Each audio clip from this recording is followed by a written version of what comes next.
मंडळी, आज आपण करणार आहोत बेसन चे छान आपण पाटोडी करणार आहोत. पाटोडी रस्सा, वैदर्भियन स्पेशल डिश. तर शीतल धवड यूट्यूब चॅनलमध्ये आपले स्वागत आहे.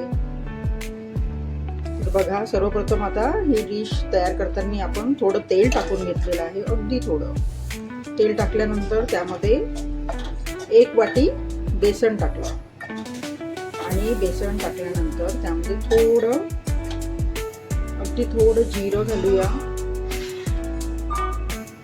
अगदी थोडा ओवा आणि थोडे तीळ आणि थोडं अगदी मीठ.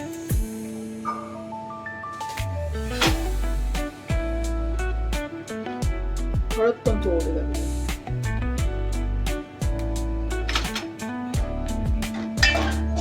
त्याला छान आता लालसर गॅसच्या कमी पॉवरवर छान असं भाजून घ्यायचं. म्हणजे ते कच्चं राहिलं नाही पाहिजे बेसन. इतकं त्याला कमी पॉवरवर छान असं चमच्याने हलवत राहून भाजून घ्यायचं.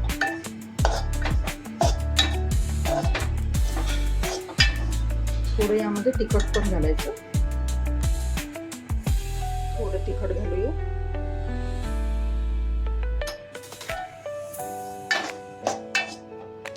याचे गडे फोडत आपण याला छान भाजायचं. मी जास्ती तेल नाही टाकलं आहे. आपण तेल पण थोडं जास्त टाकू शकतो भाजायच्या वेळेस. मला कमी तेलातलं हवं असतं, त्यामुळे मी तेल जास्ती न टाकता थोड्या पाण्याचा मग शिडकावा देणार आहे. असं सतत हलवत राहायचं 5-7 मिनिटं, म्हणजे ते खालून लागणार नाही. घरी एखाद्या वेळेला भाजी वगैरे नसली किंवा छान रस्स्याची तर्रीची भाजी खायची इच्छा झाली तर ही पाटोडीची भाजी छान उत्तम पर्याय आहे. त्याला गडे नाही होऊ द्यायचे, गडे फोडत राहायचे,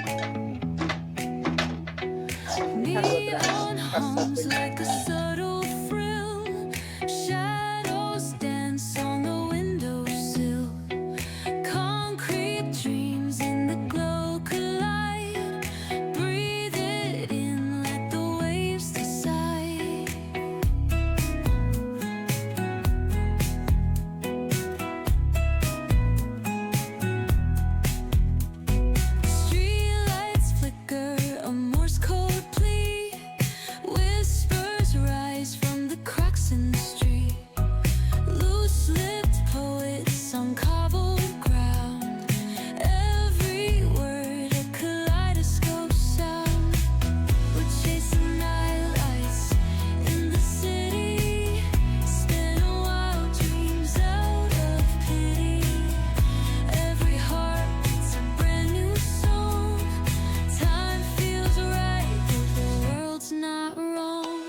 बघा, आता हे छान असं मऊसूत दिसते आपल्याला आणि जागा पण सोडत आहे, म्हणजे चिपकून नाही आहे अगदी गंजाला. म्हणजे समजायचं की झालेलं आहे. आता हे शिजलेलं आहे छान आपलं बेसन. नाहीतर कधी कधी मग कच्चं राहायची पण भीती असते, म्हणून होऊ द्यायचं, कच्चं नाही ठेवायचं. थोडा वेळ लागला तरी चालेल, बघत राहायचं आणि हलवताच ते होते. बघा, आता हे झालेलं आहे छान असं. याचा आता गोळा बनत आहे. आता आपण याला अशी थाळी घेतलेली आहे मी. थोडी खोल घ्यायची, खोल थाळीमध्ये तेल टाकायचं आणि छान तेल असं पसरून घ्यायचं.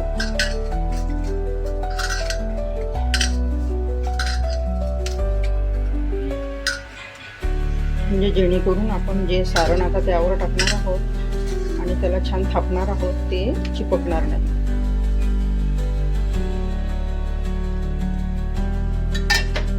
बघा आता हे सारण जे आहे ना ते आता आपण यामध्ये छान टाकायचं पातेल्यामध्ये.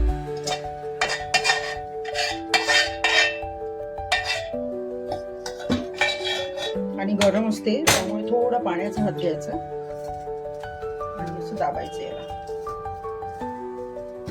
थोडी मोठी क्वांटिटी घेतली असती तर पूर्ण पातेल्यावर झालं असतं आपलं, पण आपण एकच वाटी घेतली. त्याला छान असं दाबून घ्यायचं. हाताला चटके बसू नये म्हणून थोडा पाण्याचा हात घ्यायचं आणि मग ते बेसन हाताला चिपकणार पण नाही.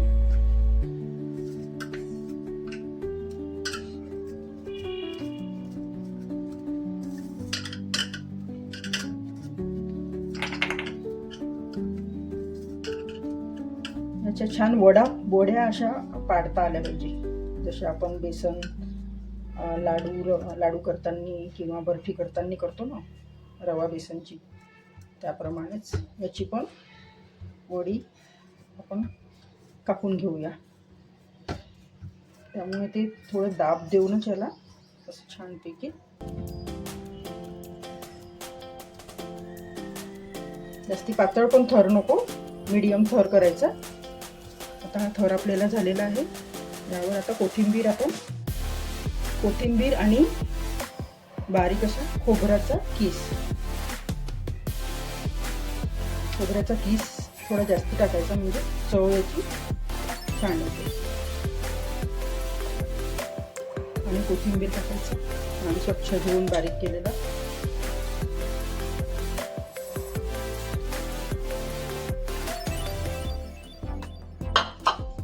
थोडं हलकं परत दाबून घ्यायचं याला.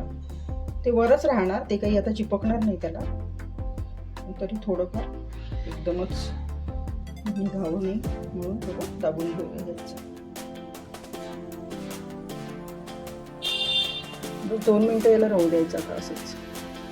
आता बघा अशा बारीक थोडं नोक असलेलं असं सराट्याने वगैरे किंवा लाकडाच्या चमच्याने पण आपण याला बर्फी सारखे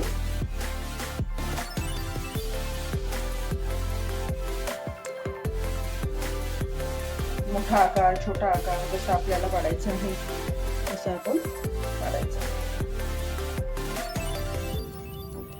2 जणांपुरती भाजी एवढी होणार, सफिशियंट आहे एवढ्या वड्या 2 जणांकरता. आणि आता आपण ही पाटोडी आता आपली तयार आहे, वड्या तयार आहे. बघा छान अशी आपल्या वड्या आता पडलेल्या आहेत छान. अशा नंतर तेल लावल्यामुळे निघणार पण हळूहळू काढायच्या. आणि आता आपण रस्सा तयार करूया. आता आपण रस्सा तयार करून घेऊया. सर्वप्रथम गॅस सुरू केल्यानंतर 1 डाव एवढा तेल टाकायचं. आपल्या आवश्यकतेनुसार जर आपल्याला छान तर्रीची भाजी आवडत असेल तर थोडं जास्ती तेल टाकायचं, थोडं कमी प्रमाणात तेलातली भाजी हवी असेल तर कमी तेल टाकायचं.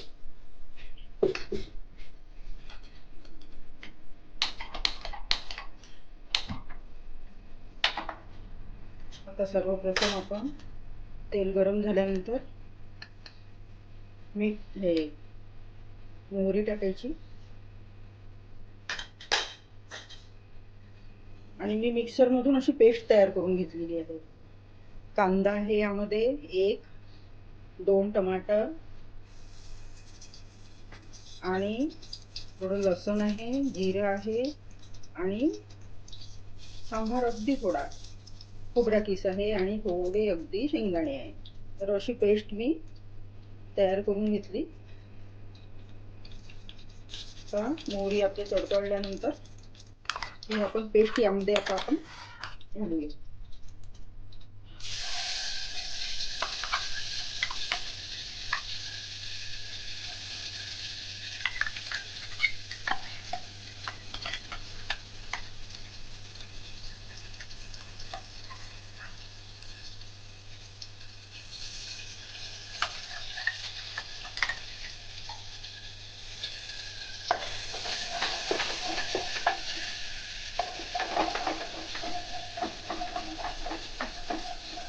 त्याला छान हलवत राहायचं.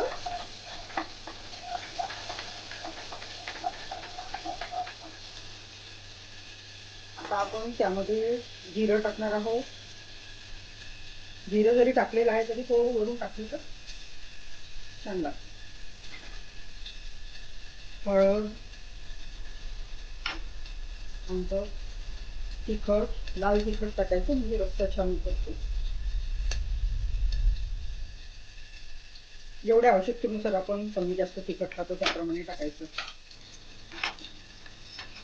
मीठ नंतर टाकूया. आणि ही थोडी बेसनाची उरलेली होती ती टाकून दिली आता बुरका, म्हणजे थोडा रस्सा आपला घट्ट होणार. आणि एकीकडे मी आता या पातेल्यामध्ये गरम पाणी करायला ठेवलेलं आहे. आता हे कसं ओळखायचं की मसाला झालेला आहे, तर जेव्हा खाली तेल सोडायला लागते तेव्हा मसाला आपला झालेला आहे असं समजायचं. आणि लालसर पण दिसतो.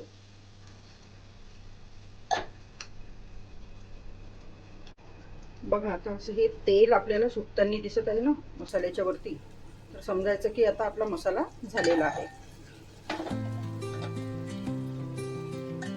आता त्यामध्ये धनिया पावडर टाकून द्यायचं आणि आवश्यकतेनुसार मसाला, गरम मसाला. धनिया पावडर थोडी जास्ती घातली तरी चालेल.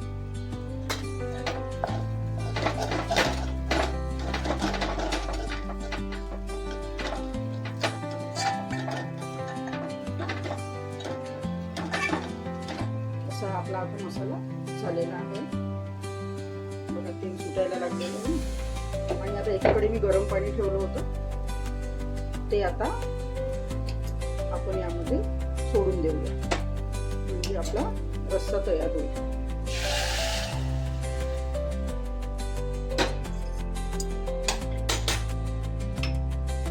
आणि मीठ घालायचं चवीनुसार.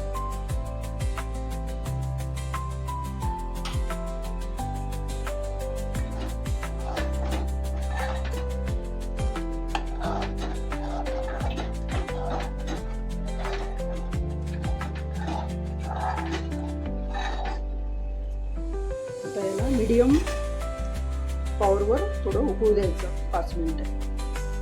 Medium power.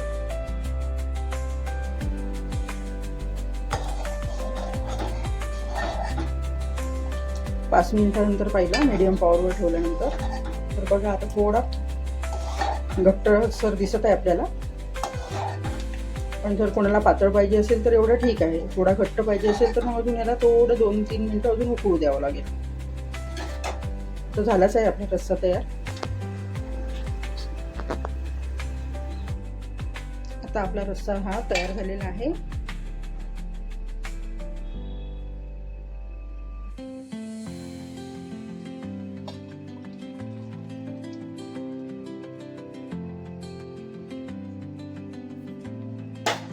छान झणझणीत रस्सा तयार झालेला आहे. आता यामध्ये आपण लिंबू पिळून घेऊया अगदी थोडं आवश्यकतेनुसार. आणि छान धुतलेला बारीक बारीक चिरलेला असा सांबार आपण आणला. आणि आता आपली ही वडी आणि हा रस्सा यालाच म्हणतात पाटोडीची भाजी. वैदर्भियन डिश आहे ही पाटोडीची भाजी. आता सर्व करताना कसं करायचं, छान प्लेटमध्ये हा रस्सा काढायचा आणि दुसऱ्या प्लेटमध्ये ह्या वड्या काढायच्या आणि हे छान पोळीसोबत ही भाजी आपण पाटोडीची जेवायची. बघा तर ट्राय करून नक्कीच आवडेल सर्वांना. थँक्यू.